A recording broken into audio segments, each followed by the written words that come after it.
of the Islamic Republic of Iran to Ghana, we are here for a purpose. But I am not qualified to tell you why we are here. What I know is that just recently, the world woke up to an air disaster that resulted in the unfortunate death of His Excellency, the President of the Islamic Republic of Iran, Honorable Minister of Foreign Affairs of the Islamic Republic, and other dignified personalities. Certainly, the Islamic community in this country has been thrown into a state of devastation in response to this air disaster. And that is why His Eminence the National Chief Imam Sheikh Dr. Osman Nuhu Sharubutu has led a very powerful delegation to this place. What he has intended to do on behalf of all Muslims in this country will be amply stated by one of the sons of the Islamic community that has served the judiciary in this country.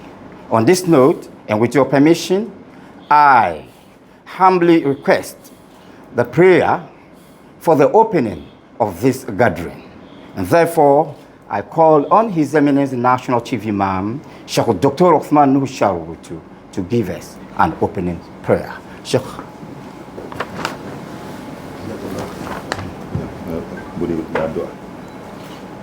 صلوا على النبي الكريم.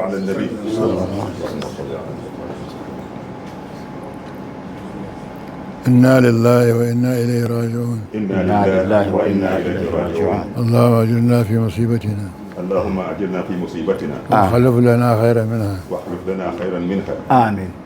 إن لله ما أخذ. إن لله ما أخذ. وله ما أعطى. وله ما أعطى. وكل شيء عنده بأجل مسمى. وكل شيء عنده بأجل مسمى. بالله كامنا. نعم. ونت فاتحة الآية قل هو الله أحد. ما تسيب كانت فاتحة الآية قل هو الله أحد. بسم الله الرحمن الرحيم. بسم الله الحمد لله رب العالمين الرحمن الرحيم مالك يوم الدين إياك نعبد وإياك نستعين اهدنا الصراط المستقيم صراط الذين أنعمت عليهم غير المغضوب عليهم ولا الضالين آمين. بسم الله الرحمن الرحيم قل هو الله أحد الله الصمد لم يلد ولم يولد ولم يكن له كفوا أحد. بسم الله الرحمن الرحيم قل هو الله أحد الله الصمد لم يلد ولم يولد ولم يكن له كفوا أحد. بسم الله الرحمن الرحيم قل هو الله أحد الله الصمد لم يلد ولم يولد ولم يكن له كفوا أحد. اللهم بلغ ثواب ما قرأناه. آمين. ونور ما طلبناه. آمين. هدية واصلة. آمين. لا رئيس جمهورية إيران. آمين. اللهم اغفر له وارحمه. آمين. واعف عنه. آمين. واكرم نزله. آمين. ووسع مدخله. آمين. واغسله بالماء والثلج والبرد. آمين. ونقه من الأخطاء والذنوب. آمين. سورة الفاتحة. فاتحة. بسم الله الرحمن الرحيم الحمد لله رب العالمين الرحمن الرحيم مالك يوم الدين إياك نعبد وإياك نستعين اهدنا الصراط المستقيم صراط الذين أنعمت عليهم غير المغضوب عليهم ولا الضالين. صلاة عليكم. Your Excellency, many thanks to His Eminence the National Chief Imam Sheikh Dr. Osman Nuhu Sharubutu. At this juncture, I call on Sheikh Armiao Shuaib, the spokesperson for His Eminence the National Chief Imam, to introduce to you members of this powerful delegation. فليتفضل مشكورا. السلام عليكم ورحمة الله وبركاته. وعليكم السلام ورحمة الله وبركاته. On this occasion when the Chief Imam has led this very huge delegation to come and commiserate and sympathize, first of all, with the people of Iran in their totality and also with the Iranian Embassy here in Ghana. This delegation is made up of very eminent personalities which we want to introduce to you. At the head of this delegation is the eminent national chief Imam who needs no introduction, Sheikh Dr. Osman Nuhu Sharubutu, the leader of all the Muslims in the country. Next to him is his own brother and colleague, Sheikh Umar Ibrahim Imam, who is the Imam of the Ahlus Sunnah wal Jama'ah. So at Takbir. Allahu Akbar. Next with me here is Justice Said Kwekujan, who is the representative of the head of the Ahmadiyya Muslim community here in Ghana. The leader himself could not come, but he finds this particular event very, very important, that he has to select somebody quite able and most deserving to come and represent him here. And so he's here with us. He is my friend who is learned and not my learned friend. Sheikh Mustafa Ibrahim, a very eminent scholar, somebody who is also generosity and development oriented, and a member of the Chief Imam's Advisory Board, and a special aide to him. He's also here, Sheikh Mustafa Ibrahim. He's also here, mashallah. My brother here, Sheikh Kwenu, but he said he doesn't want me to call him Sheikh because he's not a Sheikh. So Sheikh Kwenu is the PRO, and he makes sure he organizes any such event for and on behalf of the Ahmadiyya Muslim community in Ghana. It's also, yeah. And, behind me here is Malan Salisu, who regional coordinator, who comes to represent the regional coordinator of the Tijaniya Muslim community in Ghana. Is also with us here. Alhaji Abubakar Yakubu is also a special advisor to the eminent Imam of the Ahlul Sunnah Wal Jama'ah. Is also with us here. We have the Ghana Muslim Mission also represented here. Here by Sheikh Imam Ismail is also with us here. Is there anyone I have left out? The rest are members of the Ahmadiyya community who have come with their delegation. Have I left anybody? Sheikh Tawfiq is here with us, a member of the Chief Imam's Advisory Board. I think that I have finished this, and then thank you so much. This is the huge delegation that has come to you to commiserate with you this time. To welcome Chief Imam and his brother and honorable delegation with our company. We appreciate your presence here. Malam waiwa zuwa ga hadaranka da girmanka tare da dan uwanka da sauran waɗanda suka zo a matsayin sauran kungiyoyi daban-daban. Malam muna yabawa da jin daɗi da godiya da irin wannan ziyarta da kun kai mana. Bismillah ar-Rahman ar-Rahim. وَمِنَ النَّاسِ مَنْ يَشْرِي نَفْسَهُ ابْتِغَاءَ مَرْضَاتِ اللَّهِ. Among people, there are those who dedicate their lives to seek God's satisfaction and happiness. Kamar yadda ya ji annabi daga Alkur'ani, wai daga cikin mutane akwai waɗanda suke sayar da mana suke sadakar da kansu saboda Allah. Last week, we heard the sad news of losing two of our prominent government members, our president and our Minister of Foreign Affairs, who lost their lives during a helicopter crash. Wancan mako da ya wuce ne labari ya kai gare mu kan cewa mun rasa wasu manya guda biyu daga cikin ƙasar mu wanda ke duban batun lamarin ƙasan waje, sannan kuma da shugaban ƙasan da kansa sun tashi cikin tafiya zuwa ga wani wuri a cikin helicopter. Allah ya kaddari wato rashin rayukansu. Those people were serving the Iranian nation to seek God's happiness. Waɗannan mutanen nan sun tashi da hidiman jama'an da ke cikin mutanen Iran saboda kuma su nemi wato yadda daga wurin Allah. And everybody loses their lives when they are seeking God's happiness. Duk waɗanda suka rayu a wannan duka masu neman yardan Allah ne. We call them shaheeds, we call them martyrs. Malam kamar yadda kuka sani, kan da kuka sanar da mu waɗannan cikin halin da suka mutu nan sun yi mutuwan shahada duka sun kai. Our president was such a character. Wato shugaban ƙasar mu nan wani irin mutum ya siffato da wasu sifofi. He tirelessly served people of Iran. Ba tare da gajiyawa ba yake hidimin mutanen Iran. He tirelessly served people of Iran. He engaged with people. He kept heading out to the provinces, cities where people had less privilege advantages, and heard them closely. mutum ne wanda yake ya ɗauki nauyin hidiman mutane, saboda haka nan cikin hidimansa yana samun saduwa da jama'an Iran gaba ɗayansu daga kowane jiha da gunduma duka, kuma yana sauraron damuwansu da irin abin da suke bukata don ya tashi da yunkuri ya biya musu bukata. Losing such a person was a huge loss to our nation. Wai rashin irin mutum kamar haka rashi ne daga ƙasan gabaki ɗaya. He is one of God's greatest humans who walked under his blue skies. Wato yana daga cikin zababbi na daga wurin Allah wanda ke kuma yake aiki karkashin shari'a na Allah. So was our Foreign Minister, Dr. Hossein Amir Abdullahian. Hakan nan ma shi wanda ke kulawa da batun kasan waje daga kasan mu shi ma hakan nan. He dedicated himself to the well-being of Iranian nation. Ya sadakar da kansa saboda hidiman kasa na Iran. And he also tried to represent the people in the region, Muslim people in the region, especially the people of Gaza and Palestine. Hakan nan kuma yake tsayawa matsayin sauran kasashen da muke mujawara da kasan Iran, musamman ma abin da mutanen Gaza da mutanen Palestine. We regard him as well as a shaheed, as a martyr. Shi ma hakan nan ya rasa kansa a matsayin ina mutuwan shahada. And we pray for them to rest in heaven, and we request you to also pray for them. Muna roƙon Allah ya shigar da su aljanna kamar yadda muke roƙo daga wurin kuma ku musu addu'a Allah ya shigar da su aljanna. Thank you. And I again thank you, Excellencies, all who attended today, who are present in our embassy, to send your condolence messages to our late President and Foreign Minister. I thank you again, and I appreciate that.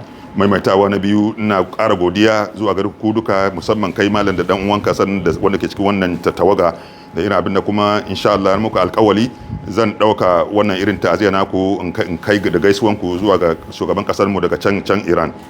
Muna godiya, Allah saka da alheri. So, Your Excellency, we are also very thankful to you. We are happy for the opportunity, even though we are sad for what happened. Now, we have come to one of the most important stages of this gathering, why we are here, the statement of purpose. And that will be said to you by an illustrious son of the Republic of Ghana, a figure in the Ghanaian judiciary. He is a former appeals court judge in the person of Al-Haji Justice Kweku Jan. فليتفضل مشكورا.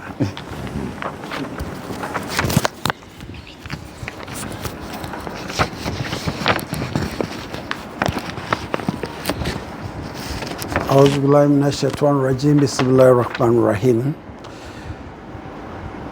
Our father, our beloved leader,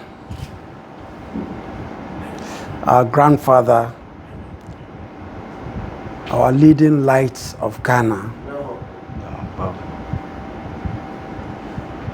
Sheikh Dr.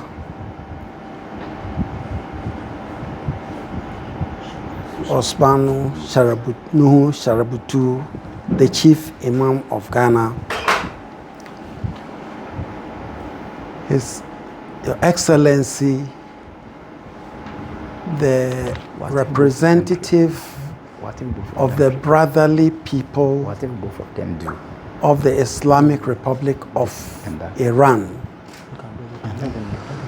our elders who have accompanied our illustrious Ghanaian leader, our mentor, our great light.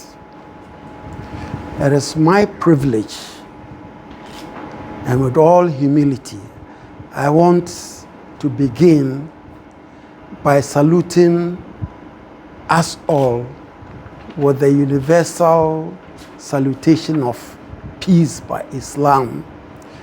Assalamu alaikum wa rahmatullah wa barakatuh. Wa alaikum assalam wa rahmatullah ta'ala wa barakatuh. Your Excellency, this is not an ordinary day, and this is not an ordinary occasion.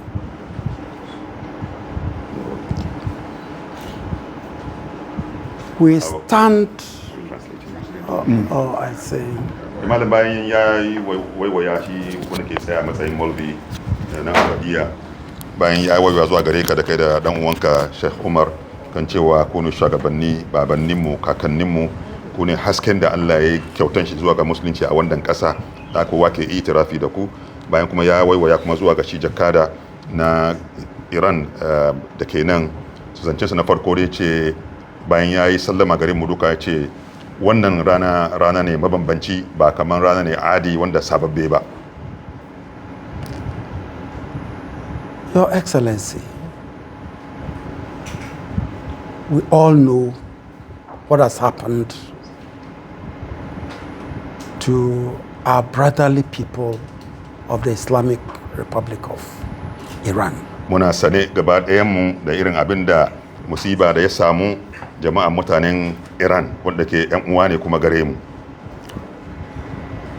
But I am particularly inspired and grateful to Allah that He has given us this particular day. Ni ina ji a zuciyana da wani karsashi, sannan kuma da godiya ga Allah da ya ba mu rana kamar irin wannan. To be present at the premises of the most esteemed and respected representative of the people of Iran. Mu samu kanmu a wani farfajiya kuma hadaran wanda ke shine jakada na mutanen Iran. See, it is not often that for those of us who are in Ghana here, we share the joy and the privilege of being led by our national chief imam, Sheikh Dr. Sharabutu. Ba safai ne haka mukan samu musulmai mu samu kanmu cikin wani hali da yake wanda ke jagorancin mu, amma shine madaukaki kaman national chief imam cikin irin hali kamar irin haka. Your Excellency, I should say with the utmost humility and pride that Ghana is especially blessed and favored by Allah. Zan faɗi ba da wani shakka ba cewa Ghana ƙasa ce wanda ta take banta da wani kyauta na albarka na musamman. We are favored especially as Muslims because we have Alhaji Dr. Nuhu Sharabutu as our leader at this time in the life of our country, and for some time now he's led the Muslim Ummah in Ghana. Fadala ne gare mu samuwan national chief imam da irin shugabcin da yake ba kamar cikin lokacin sanga, da irin jagoranci da shugabci da yake ba mu musulman gara gabaki daya. He is, by Allah's grace, 105 years old. A cikin fadalan Allah da ni'imansa ya yi cikon shekarunsa na shekara 105. And yet, by Allah's grace, he's lucid in his mind, he's strong in his body, but he is a powerful spiritual leader of our land, Ghana. Tare da haka, da ran fadalan da Allah ya ma malam yana cikin falkawansa da karsasinsa da karfin zakiransa da tunaninsa da kuma karfin jiki da yake haraka da shi. Whereas in many other parts of the world, it is difficult for Muslims who are supposed to be brothers, just because of sectarian differences, it is difficult for one Muslim brother to talk to another. Mawuyaci ne idan ka duba duniya ka samu shugaban firka guda daga cikin addinin musulunci ya zama shi ke jagorancin shugabcin sauran firkoki gaba daya. Mawuyaci ne a same shi haka ne na gudana a cikin wasu kasashe. But in Ghana, by Allah's grace and by the exceptional and exemplary leadership of our chief imam, he's brought all facets, all sects of Ghana together as one ummah by the grace of Allah. da ni'ima da falla daga Allah sai Allah ya ba mu shugaban wanda yake cikin hikimansa yana iya tattaro sauran firkokin nan gaba ɗayan su ya ba mu shugabci. We are here to make a statement. Mun zo ne mu sake wani sako. A statement to the effect that with our leader, the National Chief Imam, we, the Muslims of Ghana, are in solidarity, in grief, and even in grief, in joy that Allah has called our great leader, His Excellency Ibrahim Raisi, to himself at the time of his own will and choice. Mun zo ne da muryar malam da sauran shugabanni mu sake wani magana wanda ke ina kunshe da irin matsayinmu da goyon baya da jiyewa da muke yi ga jama'a mutanen Iran da irin abin da ya same su musamman ma a inda suka rasa shugaban kasan Iran ga baki daya wanda shine suna ce ma abin ga His Excellency Ibrahim Raisi wanda muka rasa shi cikin wannan hatsari. He passed on accompanied by the most esteemed foreign minister of Mun Iran. rasa shi ina cikin tafiya da wato wanda zama foreign minister shi wanda ke kulawa da lamarin kasan waje. And many other dignitaries that accompanied him. Hakan nan ma kuma da wasu sauran manyan mutane kuma da suke tin tarayya da su cikin wannan tafiya. He died not on an idle enterprise. Ya yi rasu ne ba wai tafiya gayan tafiya wanda ke bi da wani amfani ba. He died serving the people of Iran Ya yi tafiya ne na hidiman mutanen Iran in a most important assignment far away from the capital. a cikin daukan wani wajibi wanda ke mafi muhimmanci kuma nan nisa daga jama'an mutanen Iran. In the borders of Iran Can kan iyakan Iran and neighboring Azerbaijan sannan da ƙasa kuma ma wato ke makwabciya na Azerbaijan to inaugurate a very important project. saboda ya yi bukin bude kai na wani mashru'i wanda yake na musamman. A hydroelectric dam that will give light to both Iran and neighboring Azerbaijan and to bring together the brotherly unity between two Islamic nations. Wato mashru'i ne wanda zai babbugo da wutan lantarki wanda zai yi amfani ga kasashe guda biyu wanda ke makwabtakan juna Iran da Azerbaijan sannan kuma ya karfafa dangantaka kuma dangin abokantaka mai kyau a tsakanin waɗannan kasashen nan guda biyu. As Your Excellency had noted, the late president has served practically all his life the people of Iran. Kamar da jakada ya nuna shi wannan marigayi da muka rasa shi Ibrahim Raisi wato ya yi tashi da hidiman jama'ansa na Iran wato gaba ɗayan rayuwansa. And he was also a light for Islam. Shi kuma wani haske ne kuma ga musulunci. And therefore, when he has passed in the way he passed, serving the people in the manner he did, you are right in saying that he died as a martyr.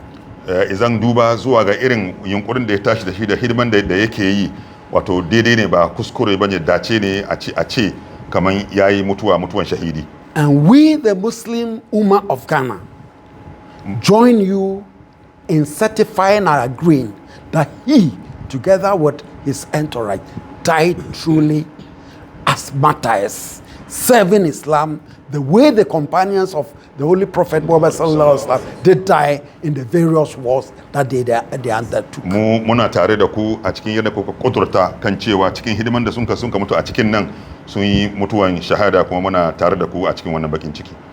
It is in that light and against that background that the National Chief Imam himself, even at 105 years, would move all the Muslim Ummah and come here himself physically, not send a delegation, not send just anybody, but to come and assure you that the people of Ghana, the Muslim Ummah of Ghana, are with you and the people of Iran during these days of great pain.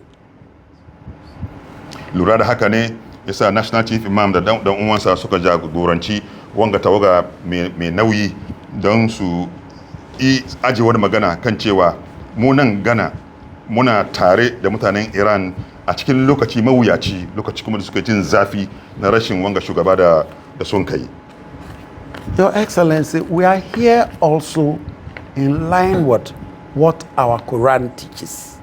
And I would just read a little part of the Quran, chapter 4, Surah Al-Imran, verse 104, which says, "And hold fast all together to the rope of Allah, and be not divided.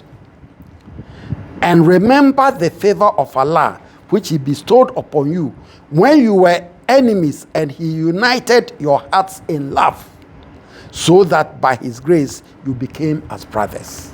Jimshikin zuwan mu nan ga guda kuma shine luran mu ko kuma tunawan mu ga abinda Alkur'ani yace ku musulmai ku riko da addinin Allah ko iyan Allah gaba ɗayan ku, sannan ku tuna dama can ku makiyan juna ne, sannan sai Allah ya hada zukatanku da wannan ni'imar nan ne ko ka zamo wato mutane yan uwayen juna gaba ɗaya. Wannan shine jimshiki na biyu da ya sa muka tattaru a wannan wuri. We the Muslim Ummah are here in love, in friendship with the people of Iran during this time of great loss. Muna mu mutanen musulman Ghana muna tare da ku nan ga da mutanen Iran akan wato tausayawa akan soyayya daga irin abin da ya faru. Because at this time of great pain and trial and challenge, we join you in holding together the rope of Islam. Saboda a cikin yin hakan gan nan tare da ku mutanen Iran muke riko da igiyan nan Allah, igiyan nan musulunci gaba daya. Because that is the only hope that we have, that when we are together, Allah will hear our prayer and lead us forward. Saboda abin kaunan mu guda daya kenan, idan mu rike gaba daya muka rike, to Allah ma zai taimaka mana ya biya mana bukata. Both in joy and in grief. Hakan nan ma a cikin lokacin farha da a cikin lokacin kuma bacin rai. The pain that we feel is not something that should lead to long speeches. But let me zafin da muke yin nan ba abu ne wanda yake ya ja mu zuwa ga dogon magana ba. But let me emphasize the fact that our late president, his loss is not a loss only to Iran. It's a loss to the world. Rashin wanga shugaban kasa da mun kai nan ba rashi ne ga mutanen Iran kawai ba, amma rashi ne ga duniya gabaki daya. But particularly a loss to the wider universal Islam. Musamman ma rashi ne kuma ga wato jama'a gaba daya, babban jama'a na musulunci ga duniya. For me, at this time in our universal Islamic experience, mu ka gare ni dai ga cikin falkanawa da lamarin mu na musulmai na duniya gabaki daya, the loss of President Ibrahim Raisi is more painful because of how he reflected the pain that all Muslims should reflect in what is happening in Gaza, the genocide that is the Zionist Israeli regime is imposing on the people of Palestine and especially in Gaza. Musamman ma saboda matsayin da shi Ibrahim Raisi ya dauka dangane da irin hari da mutanen Isra'il suke kaiwa zuwa ga mutanen Gaza da Palestine, da irin musiba da matsanancin hali da sun an kasa su daga ciki. So his loss should remind us about the losses of the many thousands of Gazans, Palestinians in Israel who are not getting the kind of voice that Muslims all over the world should give to the cause of the Palestinians. Mutuwansa da ji da muke yi ga shi haka nan ya falkar da mu, ya ba mu kaimi, haka nan ma mutuna da mu falka da irin mawuyacin hali da mutanen Gaza da Palestine suke ciki, haɗan nan kuma da waɗanda ma suka rasa rayukansu. So, in conclusion, we'll say that please pass on the heartfelt condolences of the Ghanaian Muslim Ummah to the people, the government, the people, especially the supreme leader of the Islamic Republic of Iran. A ƙarshe ina son ce ka ɗauka shi jakada ka ɗauki wannan sako namu na musamman na jiyewa da wanga alhini da aka shiga ciki kai shi zuwa ga shugabanni daga can Iran kan irin mumayin da muke ji a nan. We are with you and we are praying for you. Muna tare da ku hakan nan kuma muna muku addu'a. May Allah bless all of us. Assalamu alaikum warahmatullahi wabarakatuh. Thank you so much. باركت على إبراهيم وعلى آل إبراهيم آمين. في العالمين إنك حميد مجيد. آمين. ربنا هب لنا من أزواجنا وذرياتنا قرة أعين آمين. وجعلنا للمتقين إماما. آمين. ربنا لا تزغ قلوبنا بعد إذ هديتنا آمين. وهب لنا من لدنك الرحمة إنك أنت الوهاب. آمين. ربنا آتنا في الدنيا حسنة آمين. وفي الآخرة حسنة آمين. وقنا عذاب النار. آمين. وقنا عذاب النار. آمين. اللهم ارحمه وارحمنا بعده. آمين. اللهم اغفر له يا رب العالمين. آمين. اللهم اغفر له يا رب العالمين. آمين. اللهم ثبتنا على قول ثابت. آمين. لا إله إلا أنت سبحانك إني كنت من الظالمين. آمين. نشكرك الله سبحانه وتعالى كل ما فعلته خيرا. آمين. نسأل الله العافية. آمين. الله يرحمهم. آمين. وارحمنا بعدهم. آمين. آمين. سبحان ربك رب العزة عما آمين. يصفون. سلام. Speaking for the National Chief Imam, I say on behalf of the eminent National Chief Imam, on behalf of all the members of the delegation, on behalf of the Imam of the Ahlul Sunnah, the whole entirety of the Muslim community in Ghana wishes to join you in this time of grief and this time of pain. And our prayer of intercession is to invoke Allah's compassion and His mercy upon our brothers, the President himself and 9 others who were with him, who lost their life on that fateful day. Like Chief Imam has said, unto Allah belongs that which He gives, and unto Him belongs that which He takes, and everything He has precisely ordained them within a specified time. And so your pain is our pain, like it's been said, and the Chief Imam will now say the final prayer for us, for Allah to grant them, all of them, His forgiveness, His mercy, and to cause multitudes of angels of mercy to descend on their graves and cause their grave to become the Rawda of Jannah.